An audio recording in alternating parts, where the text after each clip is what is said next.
Welcome to the Untrapped Podcast, where we're motivated and inspired about success, small business, and personal development. And now, Keith Kalfas. So I was reading this book. I read it 3.5 times. It's called The Cashflow Quadrant by Robert Kiyosaki. And I'm also going to talk about, I'm just going to jump right into it. In Kiyosaki's book, The Cashflow Quadrant, he drew this map and this powerful distinction. You can get the book on audible.com. But the way I see it is owning a service business, it tells you kind of where you're at. He said that 95% of the people in America only control 5% of the money. Make sure everybody can see that. Yeah, you can see that. Let me put this down. There, 95% of the people only control 5% of the money. And those 95% people are E's and S's. What is an E and an S? It's an employee or a self-employed person, maybe even small business owner. But most of us, we're like, we own businesses, but we're really kind of self-employed. And he drew this like this, a circle. He goes, why do 95% of the people only control 5% of the money? Because they're employees and self-employed people. So, but there are some really high paid employees. You know, doctors, lawyers, dentists, physicians, people that have high levels of expertise. You know, the amount of people lined up to do the same exact thing really kind of determines what you can get paid. Because if you got 10,000 people in a city lined up to do the same damn thing, then it kind of becomes like a commoditized thing versus positioning yourself as somebody who's not only a generalist, but a specialist. And then you become an expert. Above that, you become an authority, then celebrity, then a celebrity authority, which is an authority to the celebrities. There's some high paid employees. I am like the dude, I'm like, I hate jobs. I've had like 34 jobs. I've been fired from a bunch of jobs. I'll never get a job ever again. But now that I have hundreds of landscaping and window cleaning clients in my service business, a lot of my clients are actually employees, live in bigger houses than me, drive Mercedes. I'm not saying that they're not in debt or anything, but like there's some high paid employees and there's also self-employed people. But under here, he wrote like S can stand for Superman. You got a cape on and you do everything. If it's meant to be, it's up to me. He also wrote stress. Self-employed people can get really stressed out because a lot of times you're the first person in there in the morning to turn the lights on and get the shit going. You got the keys and you're the last person to leave in the evening. And you're the one there up all night doing the paperwork and crunching the numbers. And S also stands for psychopath because you can get to the point where you're so stressed out that you go into like what's it called? You're stressed and it turns into a neurology, like neurosis. And then it can turn into a pathology, which can go into a psychosis. Like I have worked for a lot of jobs and I've had landscape bosses, several of them in the middle of like the summer when they're just swamped, right?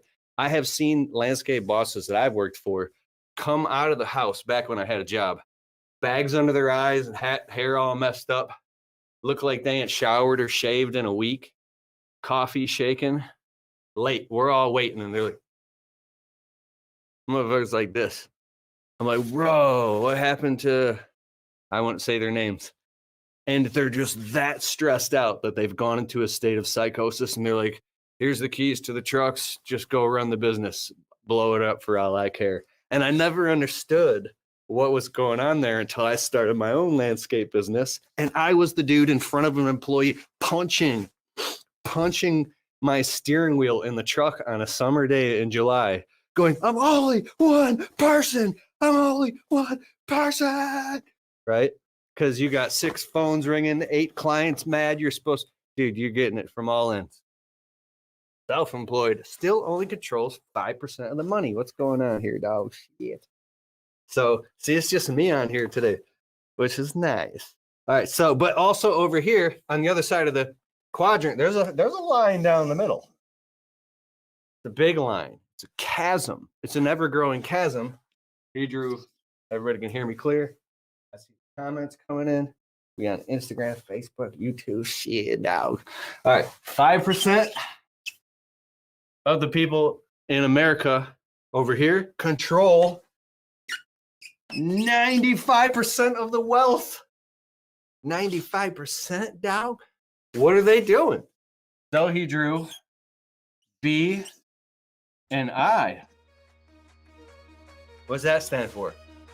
If you are looking for the greatest software ever to run your business on, go to getjobber.com/Keith. You can create proposals, invoices, collect payments, and track your entire business directly on the Jobber smartphone app. If you want to get a totally free trial of Jobber right now, open your browser, type in getjobber.com/Keith, and after the trial, if you decide to sign up with Keith's link, you'll automatically get 20% off your first 6 months.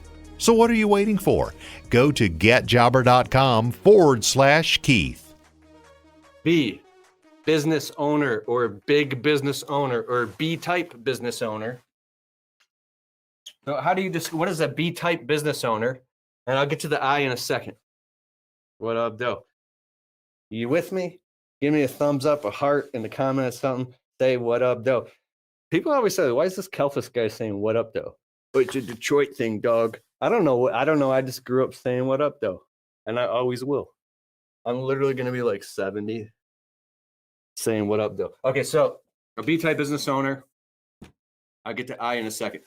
So this is like a true business owner, according to like Kiyosaki. And if you read the book, The Parable of the Pipeline by Burke Hedges, which is an amazing book. Like I read that book cover to cover. The second I got that book, Parable of the Pipeline by Burke Hedges, I sat down and read the whole book cover to cover nonstop in like 3.5 hours. By the time I got done reading the book, I was shaking. My lips were all dry and nothing to drink. It was only 3.5 hours, but like I couldn't stop reading it. And it was amazing. I'll tell you the story of Pablo and Bruno in a second and why this makes so much sense. Are you excited? You excited? Excited. Okay. So a B-type business owner can walk away from their business for 6 months, hands off. And if you listen, basically 6 months hands off and their business just keeps generating the same amount or more revenue. It grows without them. Why? Because the business has systems. So over here, when I drew this circle, what is this circle? Why do only 5% of the people control 95% of the people only have 5% of the money? Because they're in the rat race. That's what the circle is, because they're trading time for dollars. When you're trading time for dollars, you have to keep trading time for dollars. Like it's an infinity loop. And here I'm going to draw a bucket, and I'll tell you what the bucket is in a second. Everybody can see the bucket? All right, bucket. Let me read some of these comments. Read the comments. All right, everybody's cool in the comments. All right. So you're in a time for money trap. Employees and self-employed people. Over B-type business people have systems in place that the system. So they don't work for money. They invest time and energy and money into business systems and people. And then the system generates the revenue and the money so that when it's systematized, I just read an amazing book. I'm reading constantly, but Work the System. By Sam Carpenter on Kindle. I got myself a Kindle e-reader.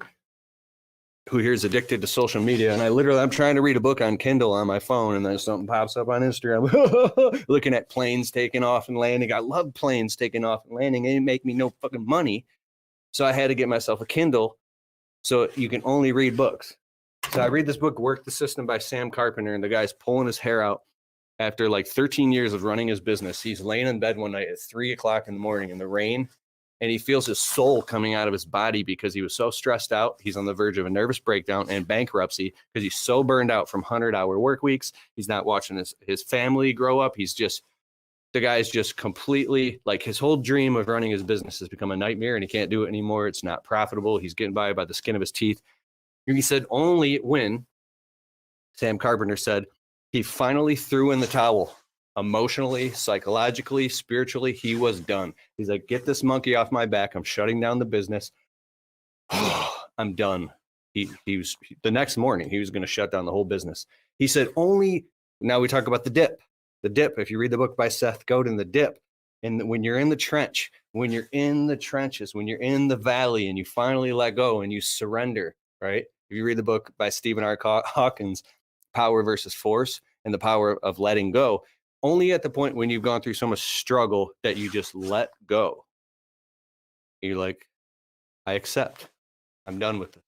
he said in that moment, he felt like the spiritual experience where all these answers just came flooding into his mind, into his life, into his subconscious. And he saw his whole business as just a series of systems. And it was simple because now he was emotionally detached on the outside of the fishbowl from the outside. He could just look at his business and see it without it being plugged into his nervous system in a do or die situation. He went back in with 18 months, systematized the whole business, and then he grew his business. And now it's like he works about 1 hour per week in his business, and it just works. It would be like a good definition of a B-type business system. But the reason this line is down the middle, because this is not just a chasm. It's not just a financial chasm. This is a psycho-emotional. It's a transformational chasm. You have to have a breakdown, have a breakthrough, and have some complete transcendence where you transcend from one side to the other, and you go on the other side, and you're like, whoa, like it's a change of heart.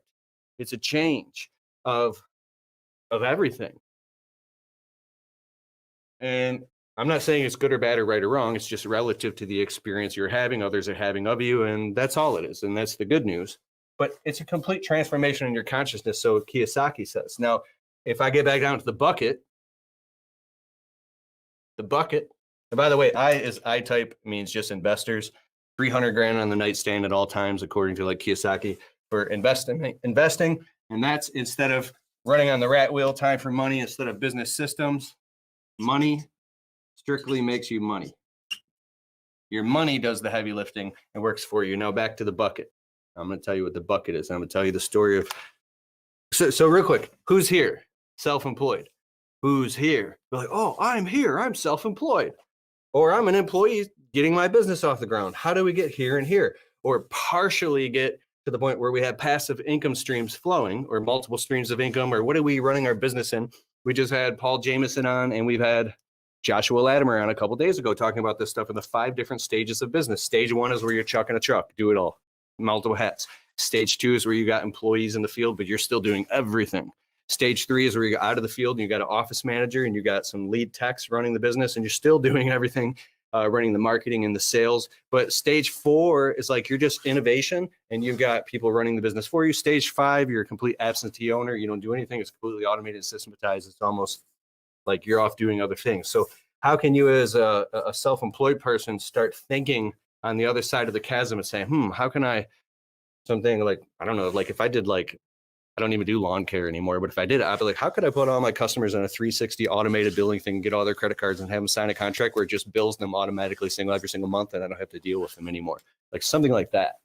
And then how can you take that money and invest it into something else that throws off passive income? So after 2, 5, 10, it could take 15 years to the point where your passive income starts to pass your earned income. And next thing you know, you'd be freed up, dog. Instead of going and getting a vacation home in a fucking RV and I got a fucking Rolex, dog, can't even afford it. You're on a lawnmower with a Rolex. And fucking guy with the weed whip. Literally his weed, no glasses.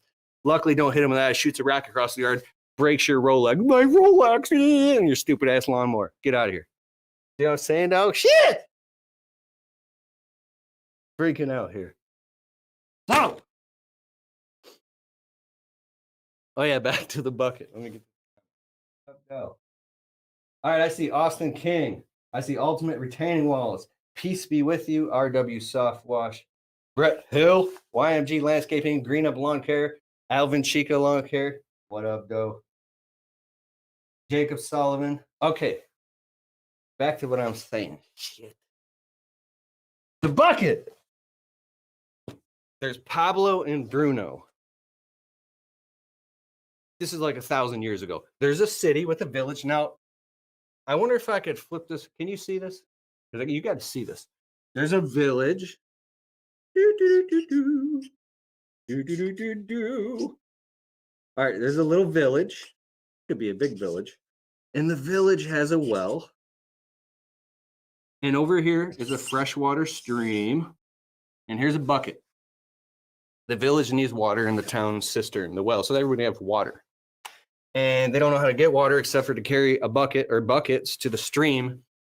Looking to maximize your production in the field? Ballard Products has over 300 products that can help you get the most out of your efforts every day. Ballard Products. Whether you are looking to get a better cut, keep your gear on your machine, keep your expensive equipment clean and safe, or just get the most out of your machines, Ballard has you covered. Ballard Products. Jump onto our easy-to-use updated website at ballard-inc.com to get your gear ordered today. Keep grinding. Stay safe.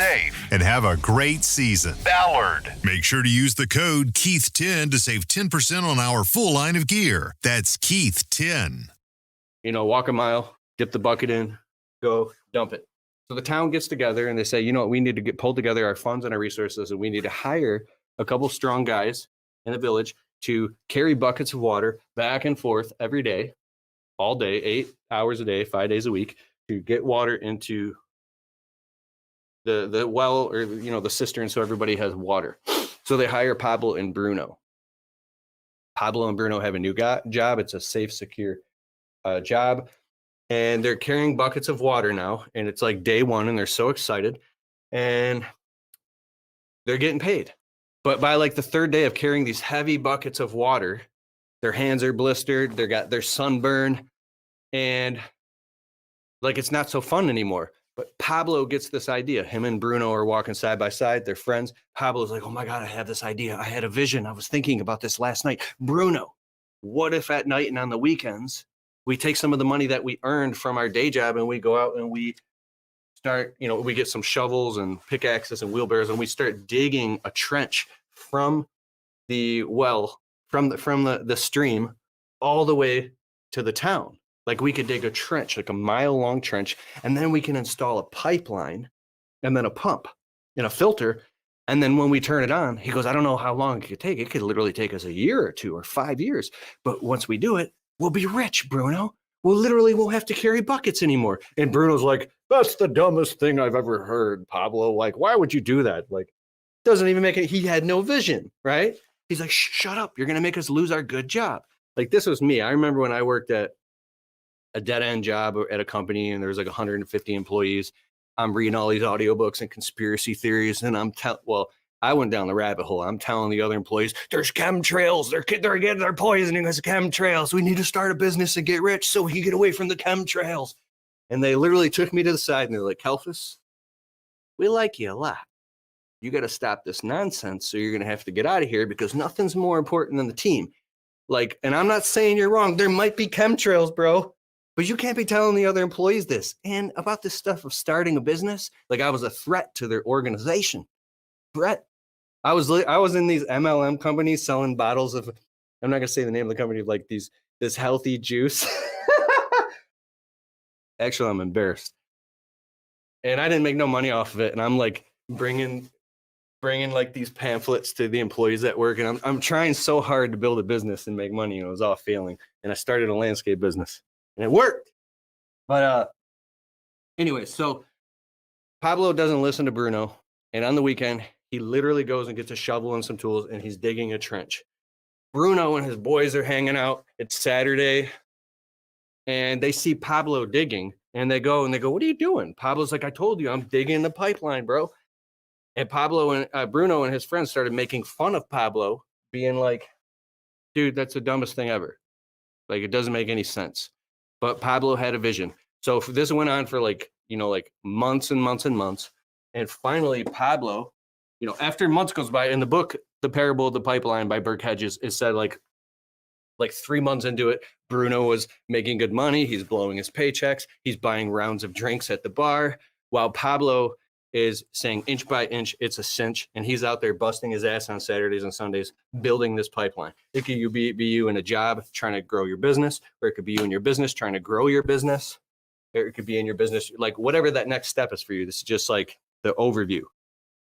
So while nobody had faith but Pablo, and he had long-term vision and tenacity, and he stuck in when the times got tough because he had a vision and faith, one day the trench and the pipeline and the pump was finally done.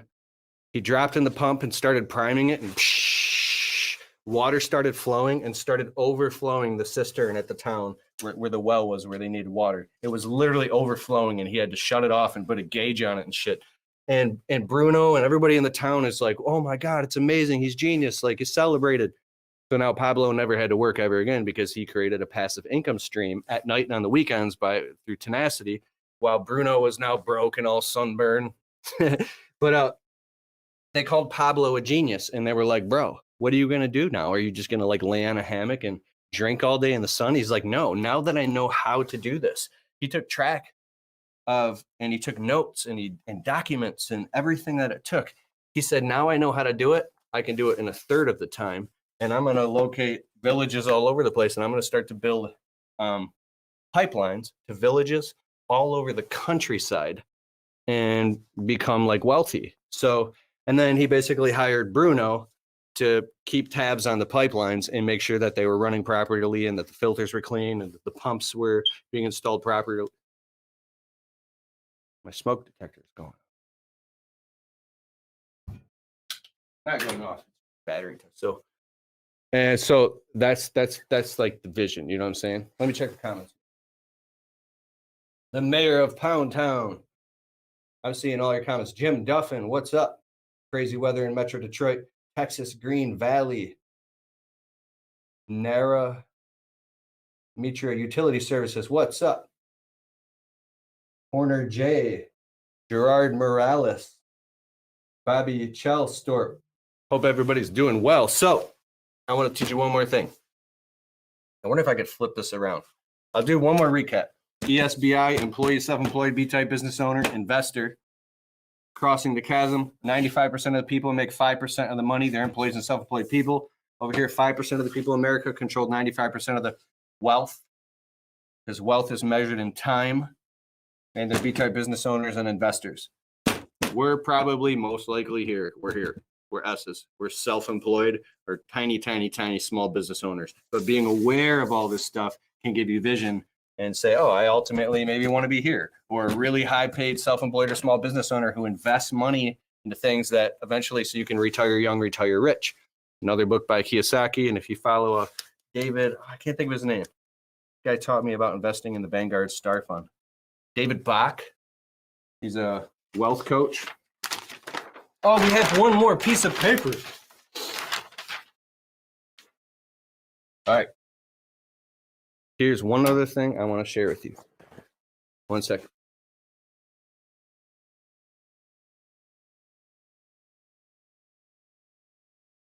About 20 years ago, Michael Dell, the founder of Dell Computers, became a billionaire.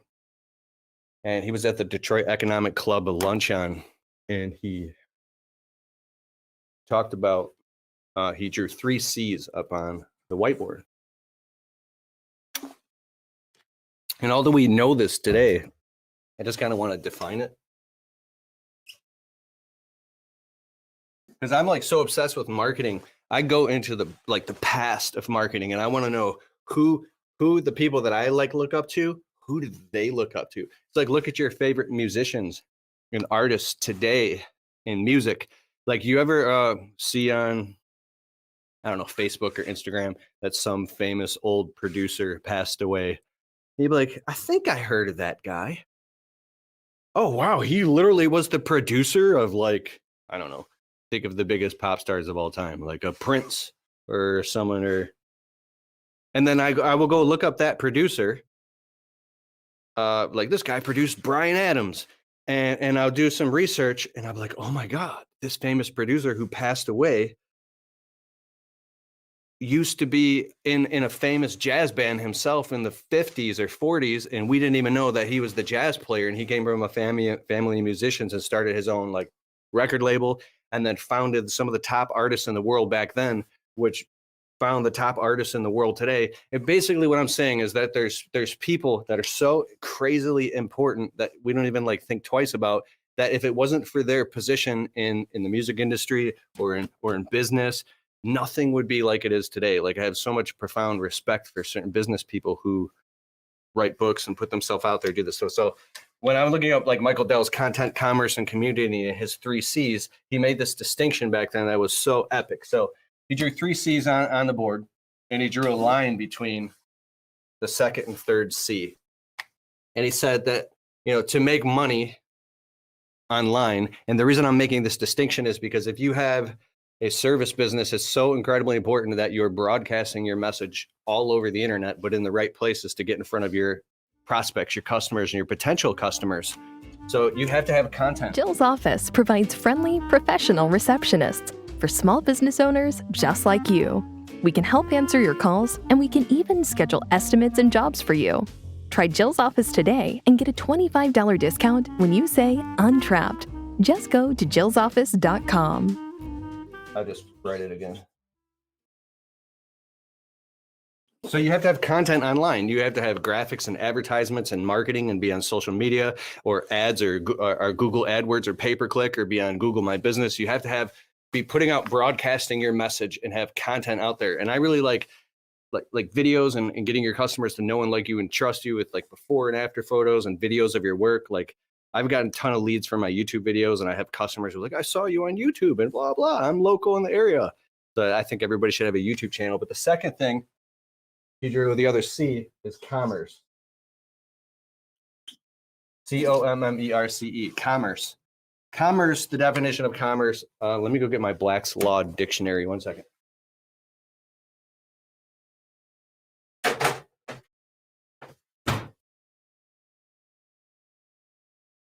Because to me, commerce is the transaction of business and services.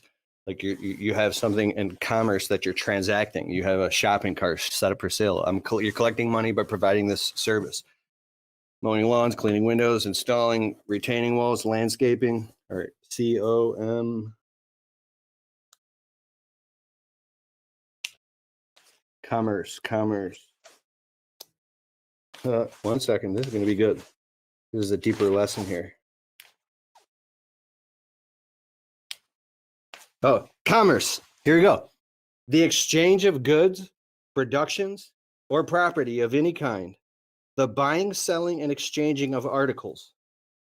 Oil and refining. The transportations of persons and property by land, water, and air.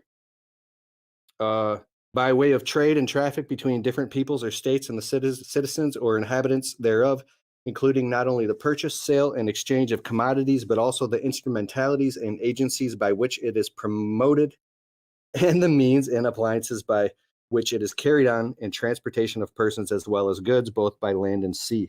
The term commerce means trade, traffic, commerce, transportation, or communication among the several states or between the District of Columbia or territory of the United States or any state or territory between any foreign and state territory. We used to do that in school. Literally, I would read. They'd call on me to read something, and I'd like, the term commerce means that, and I would read as fast as I could, and the teacher would get all pissed, and I would just leave the class and go down to the gym, and I would take an orange and throw it at the wall, and it would explode, and I would start playing the piano. Man, I needed my ass whooped. Did I take a chocolate milk? I was a really, really good kid. I think I was trying to get attention or something. Maybe I was having some problems at home. I think, yeah, I took like an orange or a chocolate milk, and I literally, Nolan Ryan style, and I threw it and exploded all over I got in trouble. I don't know why I did that. It was horrible. Don't ever do that. What am I talking about? All right, so you got content, commerce, and then the third C, he drew a line. So he said, anybody that's going to make money in business in the future of the internet, you have to have these two things. I know this for sure. You have to have content and you have to have commerce, ways of transacting goods and money so you can get money, right? You have commerce if you're a merchant and you have a table set up and you're selling things or you're providing services by way of word of mouth. But on the internet, you have to have content out there. Good. Now, I'm not talking about defining the space and chopping up video pause, your messaging and all that. I'm just talking about like a higher level overview. But he said, even myself, I don't even understand this. He drew a third C. What's the third C? What is? You ever see Curb Your Enthusiasm with Larry David? The stare down when he looks in their eyes, huh? Yeah.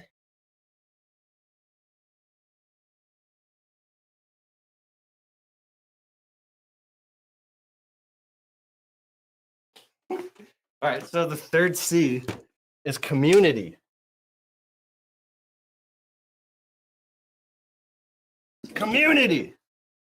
Said anybody who can figure out this will rule the internet, will rule making a ton of money in their business by using the internet to market their goods and services and transact. So how do you create community? Well, you have to get a community of loyal buyers who are raving fans who want to come back to you and only you, and it could create a closed loop system. And hundreds of books have been written about this. It's all over the place, but I'm just identifying it. How do you create a community of clients? Loyal buyers, raving fans. Get obviously their name, their phone number, their email addresses. You retarget them on Facebook, the Facebook pixel. You email your clients. You you send them postcards, flyers, brownies, cookies, and you build a community and don't let them go anywhere else. And then it creates a word of mouth referral marketing system. And so there you go. That's Michael Dell's 3 C's. I hope you enjoyed it. I'm going to get to the comments here. Think about that. When you go to bed tonight, be like, Kelfish was talking about Michael Dell's 3 C's, content, commerce, and community. And then it'll be like 4 a.m. and you're like, you just wake up and you're like, I've got it. And your wife is like, go back to bed. You scared me. You scared me. Sometimes last night, we have date night. Every single Tuesday night, we've had like 400 consecutive date nights in a row. Every Tuesday night, me and the wife try. Last night we had date night. What did we do? I'll tell you what we did. Oh yeah, we went to Cooper's Hog. We got dinner. We got a bottle of wine. We didn't even drink any wine, but we got a bottle of wine. We ate dinner, and then we went for a car ride. I think we took the dogs with us. We got some stuff for our garden, and then Starbucks was closed. Starbucks. She's, but I want Starbucks. I'm like, but it's closed. It's closed. She goes on her phone on Mr. Gooks, and she's like, oh, there's a Starbucks that's open. And it's like in a different city, but it's date night. So I used to be like, come on, we're not going there. We're just going home, right? But I've learned my lesson. And she goes, okay, I don't want Starbucks because it's like, 4 or 5 miles away. But it was closing in 15 minutes. And I know my wife like the back of my hand now. Like Tony Robbins talks about this. He says, if you're driving with your wife and you're like traveling somewhere and she's like, are you in the mood? Or no, do you want ice cream or something? Or do you have to use the bathroom? The man will usually go, nah, and just keep on driving. But what she's really communicating is, I want Starbucks. I want ice cream. But she's saying it like in this way that like you're supposed to be a mind reader, but I've learned how to read the mind, folks. I've got that. So I'm in the wrong lane because like I thought we were just going home. No. I've been down this path before. I literally cut across 3 lanes safely. And I was like, she's like, where are you going? I'm like, we're going to Starbucks. She's like, so we go all the way to Starbucks, man. And then she orders like some like hot white chocolate mocha with 2 pumps of raspberry, half a thing of this and this. And I'm like, and then we finally get the thing and they're out of whipped cream, folks. Out of whipped cream. But the wife of Tron is a genius. She says, you guys got to have something. So the Starbucks employee was like, well, we have this, it was like this white sugary cream stuff. She's like, can you gently froth it on ice so it turns into cream and then just put some of that on the coffee, on the hot chocolate, whatever? He's like, sure. Closes the window. I know I'm tipping this dude. Tipping him happily. And then he gives us our hot chocolate with perfectly frothed whipped cream, 2 pumps of raspberry. And I give it to my wife, and my wife goes like this. She takes a sip. I'm just kidding. She takes a sip, and she goes, oh, it's everything. This is this new shit. It's everything. What does this even mean? It's everything. It's how can something be everything? She says, it's everything. So I was like, oh. So she's happy. Then we return home, tickle her and rub her back. All right, I'm getting too fucking personal here. I'm so in love with my wife. It's insane. I'm so in love with her, I can't even stand it. She's the most exciting, hottest woman ever. Okay, back to being normal. Okay, so content, commerce, and community. Folks, it's been a great time. It's been a great day. I got to go prepare some proposals. I know you do as well. I value and respect your time. And you know what I want for dinner tonight? I'm in the mood for I want breakfast for dinner. All right, I'll see you tomorrow at 4 p.m. I'm pretty sure we're going to have the founder of Footbridge Media, marketing consulting. They build websites, do SEO, everything. They're marketing geniuses, okay? We're going to have the owner and founder of Footbridge Media on here. We're also affiliated with them, and he's going to be giving amazing tips about how to market your business, how to view your marketing, how to set aside a proper budget for marketing your business, for growth trajectories. Amazing shit. See you tomorrow at 4 p.m. on my YouTube channel at Keith Kalfas. Another quick announcement. We're having some technical difficulties on the Untrapped Podcast, which is my podcast on all major platforms. We're usually pumping out podcasts, like the actual audio version you could just listen to every Monday. We haven't released one in a couple Mondays, but rest assured there's going to be a lot of podcasts coming out. And then that's all. I'm super excited. I wish the best for you, and I'll see you soon. I'll see you tomorrow. Thanks for tuning in. Hope that was fun. Hey, I hope you liked the show. And if you like the Untrapped Podcast and you get value from it, can you please take a minute and go over to Spotify and leave it a well-worded positive 5-star review? It helps boost the rankings on Spotify so the show can get to more people. Therefore, these messages can get out to more people and inspire more people so then they can go out and start their small businesses and crush it and get to the next level. It's a huge deal. All right, I'll see you in the next show.